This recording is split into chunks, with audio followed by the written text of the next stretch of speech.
રામ રામ। ગઈકાલે પાલનપુર ખાતે ભાજપના પ્રદેશ પ્રમુખ જગદીશભાઈ વિશ્વકર્મા આવ્યા હતા।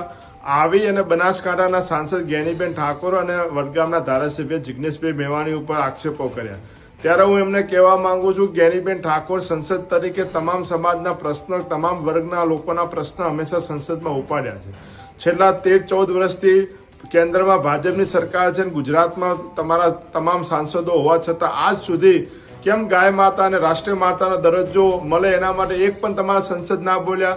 માત્ર જ્ઞાનીબેને જ આ પ્રશ્ન ઉઠાવ્યો। જ્ઞાનીબેને સંસદમાં શું કહ્યું કે જે મહિલા અનામત બિલ આવે એમાં ઓબીસી મહિલાઓને પણ સ્થાન મળવું જોઈએ। શું તમે ઓબીસી સમાજમાંથી આવતા હો ને ઓબીસી સમાજની મહિલાઓ માટે જો જ્ઞાનીબેન સંસદમાં અવાજ ઉપાડે તો એમાં શું ગુનો કર્યો છે? તમે એક સ્ત્રીની મર્યાદા સાડીના પલ્લુમાં હોય છે, જ્યારે તમે છેક પાર્ટીના પ્રદેશ પ્રમુખ તરીકે પણ જો આટલી મર્યાદા ચૂકતા હોય ને એક મહિલાઓના જે સાડીના પલ્લુ સુધીની જો અમર્યાદિત ટિપ્પણી કરતા હોય તો તમારા માટે શરમજનક છે।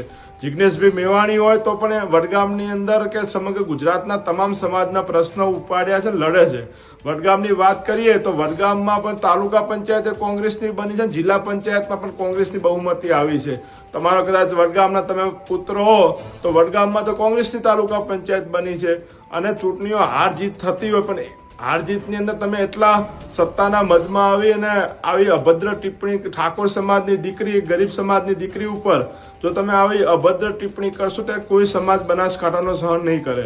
ચાહે આજે પણ અમે જ્ઞાનીબેન ઠાકોર સાથે છીએ, જિગ્નેશભાઈ મેવાણી સાથે છીએ ને કાલે પણ રહેવાના છે, પણ તમે સત્તાના મદમાં આવીને ક્યાં તમારી અસભ્યની આવી ટિપ્પણીઓ કોઈ બનાસકાંઠાનો કોઈ પણ સમાજનો સહન નહીં કરે, આ તમને કહેવા માંગીએ છીએ। અને જગદીશભાઈ વિશ્વકર્મા બંને આગેવાનો, ઠાકોર સમાજ અને દલિત સમાજના બંને આગેવાનો વિશે જે આ ટિપ્પણી કરી તે બદલ માફી માંગે ને કે બનાસકાંઠાના લોકો આના આવનારા સમયમાં જવાબ આપશે।